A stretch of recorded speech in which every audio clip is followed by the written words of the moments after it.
আওয়ামী লীগ আসবে, দেশের জনগণ এদের ফলো ফলো করে কাছি কাছি করে কাটবে, পিটিয়ে লম্বা করে দিব। এই যে ন্যাশনাল টেরোরিজম, বাংলাদেশে একটা ন্যাশনাল টেরোরিজম আরম্ভ হয়েছে এনসিপির মাধ্যমে। এনসিপি বলেন, জামাত বলেন, আল বদল লাল বদল যাদের বলেন, এরা প্রত্যেকে শেখ হাসিনাকে, আওয়ামী লীগকে ভয় পায়। আপনি দেখতে পাচ্ছেন না, শেখ হাসিনা যেদিন চলে গেল তারপরে কি করলো তারা, তাকে হচ্ছে কি এই দেশ থেকে কোনোভাবে বের করে দিয়ে এরা হচ্ছে গিয়ে ধানমন্ডি 32 ভাঙলো। 32 ভেঙেও তারা ক্ষান্ত হচ্ছে না, কয়েকদিন পর পর বিভিন্ন কথা, বিভিন্ন রকম প্রোগ্রাম দিয়ে ধানমন্ডি 32 কে ভাঙে। 32 কে ভেঙেও তাদের মনের স্বাদ যেন পূরণ হলো না। তারা কি করলো, বঙ্গবন্ধু শেখ মুজিবুর রহমানের দেশের যেখানে যে জায়গায় হচ্ছে তার যত হচ্ছে স্ট্যাচু আছে, প্রত্যেকটা স্ট্যাচুকে তারা পেশাব করলো, তারা ভাঙলো, কত কিছু করলো। তা করেও তাদের হচ্ছে না। এরপরে কি করলো, আওয়ামী লীগের নেতা কর্মী যে যেখানে আছে, কেউ যদি আওয়ামী লীগের স্বরে আটাও নেয়, তাকেও তারা হচ্ছে কি ধরছে, নির্যাতন করছে। তারা বিভিন্ন রকম লোকজন লেলিয়ে দিয়ে তাদের হচ্ছে মাথা কামিয়ে দিয়েছে। ইভেন যেসব মহিলারা হচ্ছে আওয়ামী লীগের দল করতো, বা আওয়ামী লীগের নেতা কর্মীদের বউ বলেন, বাচ্চা বলেন, বা তাদের কোনো উত্তরসূরি বলেন, তাদের রাস্তাঘাট যেখানে পাচ্ছে তাদের হচ্ছে উলঙ্গ করে আমাদের হচ্ছে বিভিন্ন প্রিন্ট মিডিয়ায় দেখানো হচ্ছে যে দেখো আওয়ামী লীগের কি হাল করছি। কিন্তু এটা তো হচ্ছে তাদের পরাজয়ের সম্ভাবনা। শোনেন, যে লোক এবং যে হচ্ছে খুনি এবং যে হচ্ছে গিয়ে কোনো অ্যাটেম্প নিবে, সে কিন্তু নিশ্চুপ থেকে অ্যাটেম্প নিবে। সে এভাবে করে রাস্তাঘাটে যেখানে সেখানে হচ্ছে গিয়ে এভাবে করে অপমান করবে না। তারা এইভাবে অপমান করে, তারা এইভাবে অপঘাত করে, তারা এইভাবে মেরে কেটে হত্যা করে। এবং আপনারা কিছুদিন আগে দেখেছেন তুরাগ নদীতে আমাদের 7 জন ভাইয়ের লাশ হচ্ছে গিয়ে ভেসে এসেছে। সেই 7 জন লাশকে তারা কি বলছেন, যে বিভিন্ন জায়গায় পিকনিক স্পট থেকে, এখান থেকে ওখান থেকে তারা নাকি লাশ ভেসে এসেছে। ঠিক আছে, সে কথাই যদি হয়, তাহলে সাধারণ মানুষ কেন আজকে এভাবে লাশ হিসেবে তুরাগ নদীতে বেওয়ারিশের মতো ভেসে আসবে? এগুলি করে তারা হচ্ছে, তারা যে ভীত, তারা যে আতঙ্কিত, তারা যে সারাদিন শঙ্কিত থাকে, এই বুঝি শেখের বেটি আইলো রে, তারা যে এই এই হচ্ছে আতঙ্কে থাকে, এগুলি তারা দেশের মানুষের কাছে প্রকাশ করছে। এবং এটা বুঝতে হচ্ছে গিয়ে, মানে কাদের প্রবলেম হচ্ছে আমি জানি না, আমরা সাধারণ মানুষরা কিন্তু এমনিতেই বুঝতে পারছি যে তারা হচ্ছে গিয়ে এক একজনের হচ্ছে গায়ের লোম হচ্ছে দাঁড়িয়ে যাচ্ছে। কখনো দুঃস্বপ্নে দেখে শেখ হাসিনাকে, কখনো জেগে থেকে দেখছে শেখ হাসিনাকে, কখনো হচ্ছে গিয়ে দাঁড়িয়ে থেকে হ্যালোসিনেশন হচ্ছে তাদের শেখ হাসিনাকে। এইসব ভয় থেকে, ভীতি থেকে তারা এইসব বুঝছে। আওয়ামী লীগের অসংখ্য নেতাকর্মী তারা তো সব দেশেই আছে, গুটি কয়েকজন ছাড়া তারা তো সব দেশে। আপনি দেখছেন না, মহাজন থেকে আরম্ভ করে এই পর্যন্ত আমাদের যে নতুন গভর্নমেন্ট, তারেক জিয়া, উনি পর্যন্ত হচ্ছে গিয়ে তার, মানে তাকে হয়তো চুপ করিয়ে দেওয়া হয়েছে, বা কোনো কারণে হয়তো তার বাক স্বাধীনতা কোনোভাবে হরণ করা হয়েছে। তাকে দেখলে এখন আসলে তাই মনে হয়। বিভিন্ন প্রিন্ট মিডিয়ায় প্রত্যেকে যখন আমরা যাই আমাদের কোশ্চেন করে যে তিনি যে ওয়াইফ নিয়ে হচ্ছে সেলফি তুলছেন, তিনি ওয়াইফ নিয়ে হচ্ছে কখনো মালয়েশিয়াতে হচ্ছে ইয়ে করতে যাচ্ছেন, হানিমুন করতে যাচ্ছেন, এর অর্থটা কি? আসলে আমার কাছে কেন যেন মনে হচ্ছে উনি একজন নিরীহ গোবেচারা মানুষ হয়ে গেছেন। গত 16, 17, 18 বছর উনি বাংলাদেশে আসেননি। তাই হয়তো উনি আই হ্যাভ এ প্ল্যান বলেও হচ্ছে উনি এখন একটা বিপর্যয়ের মুখে, একটা বিপদে পড়ে গেছেন বেচারা।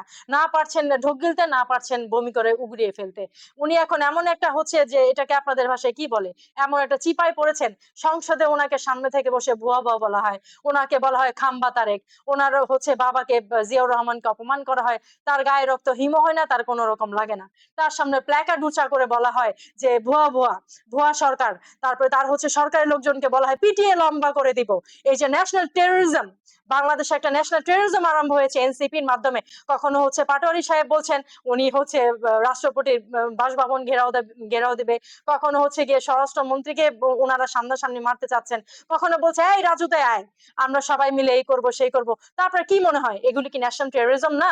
আমাদের আইনের ভাষায় কিন্তু একটা কথা বলে যে অন্যায় অপরাধ কখনো কিন্তু তামাদি হয় না। তামাদি কথার অর্থ হচ্ছে মানে কখনো সময় হচ্ছে পুরানো হয় না। তো এই অপরাধগুলি হচ্ছে ন্যাশনাল টেরোরিজম। আপনারা দেখবেন টুডে টমোরো যেদিনই হোক, আওয়ামী লীগ আসবে, দেশের জনগণ এদের ফলো ফলো করে কাছি কাছি করে কাটবে। তখন এদের একটা টুকরা পাবেন না আপনারা জানাজা দেওয়ার মতো। এরা রাষ্ট্রের সাথে যা করলো, রাষ্ট্রের দোষিতার চাইতেও খারাপ করলো। এরা মির্জাফরকে ছাড়িয়ে গেছে, এরা ফেরাউনকে ছাড়িয়ে গেছে। আপনারা দেখবেন যে ফেরাউন হয়তো নীল নদে চুবিয়ে বা হচ্ছে মানুষকে শুলে চড়িয়ে মেরেছে, এরা কিভাবে মেরেছে।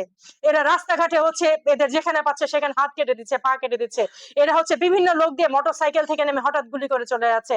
মা বোনদের হচ্ছে এরা হচ্ছে মাথার চুল কামিয়ে ধর্ষণ করে হাত পা, 4 হাত পা কেটে এদের হচ্ছে মাছের মতো রাস্তাঘাটে ফেলে রেখেছে। এরা হচ্ছে কিছুদিন আগে দেখা গেছে একজন নেতাকে বিনা পয়সায় মুরগি দেয়নি, সেই কারণে তাকে হচ্ছে জেলে পুরে দিয়েছে।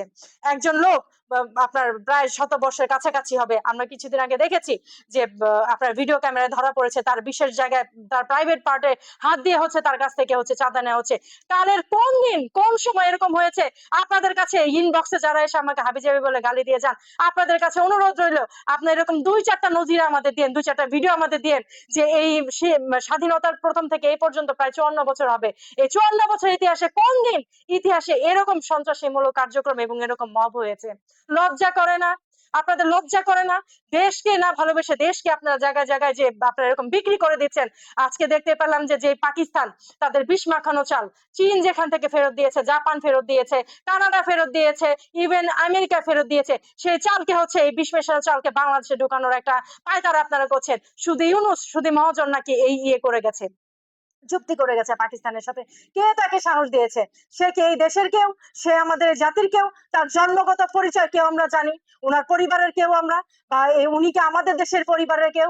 উনি কিসের জন্য বাংলাদেশে সেগুলি করবে? উনাকে কে দিয়েছে এই অধিকার? উনার ঋণ উনি মওকুফ করতে এসেছেন, উনি ঋণ মওকুফ করে গেছেন। উনি বাংলাদেশের কক্সিস বাজার বর্ডারে উনি প্লাটুনে, প্লাটুনে হচ্ছে গিয়ে আপনার ইউএস এর পুলিশ ঢুকছে ওখান দিয়ে। বাংকার করে, করে তারা লুকিয়ে থাকছে। বিভিন্ন সাংবাদিক আমরা সাধারণ মানুষ আমরা যেতে দিচ্ছে না। উনি কি ভেবেছেন? উনি যদি পারতেন এই বাংলার মানচিত্র বাংলাদেশকে দুমড়ে মুচড়ে হয়তোবা উনি ছাই করে দিয়ে সাগরে ভাসিয়ে দিতে চাইতেন। উনি এরকম একটা কারবার করে গেছেন।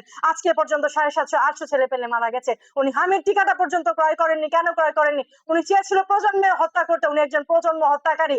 আমি ডাকিয়ে বিকে সবার সামনেই প্রমাণ দিতে পারবো। তা না হলে ইউনিসেফ থেকে ইউনেস্কো থেকে বারবার ওনাকে বলা হয়েছে হামির টিকা সরবরাহ করার জন্য উনি কেন সরবরাহ করেননি? কি কারণে সরবরাহ করেননি? ও এখানে তো আসলে সুদের ব্যবসা নেই, এখানে তো সুদী মহাজনের এনজিও নেই, এই জন্য ওনার মনে হয়নি যে এটা বাঙালির জন্য হচ্ছে জরুরি। ইভেন জলাতঙ্কে যে আতঙ্কিত জলাতঙ্ক যে হচ্ছে আজকাল মানুষের, সেই টিকাটা পর্যন্ত বিভিন্ন জায়গায় আপনার এই যে ইয়েতে নেই, পারিবারিক হাসপাতাল, পারিবারিক ক্লিনিক গুলিতে নেই।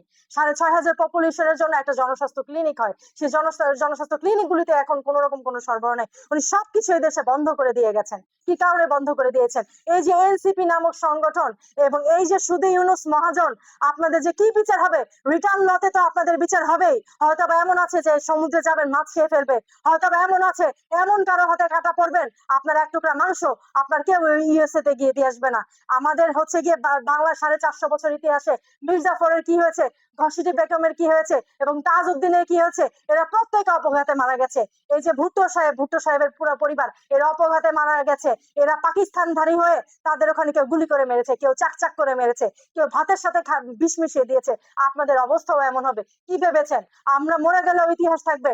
আপনারা ঐতিহাসিক লোকজন যারা দেশে তাদের কি করছেন? এই আওয়ামী লীগের বিভিন্ন সিনিয়র নেতা নেত্রী যারা আছেন তাদের ভেতরে, জেলের ভেতরে আপনার ইনজেকশনের মাধ্যমে বিষ পয়জনিং করছেন। যে যখন বের হচ্ছে তখন সে মৃত বের হচ্ছে, তা না হলে ১ ঘন্টার মাথায় সে মারা যাচ্ছে। আপনারা কি বোঝেন? এগুলি কি আমরা বুঝি না? গত ১৬ বছর ১৭ বছর শেখ হাসিনার আমলে কয়জন সিনিয়র নেতা এভাবে করে বিষ প্রয়োগ করে মারা গেছে?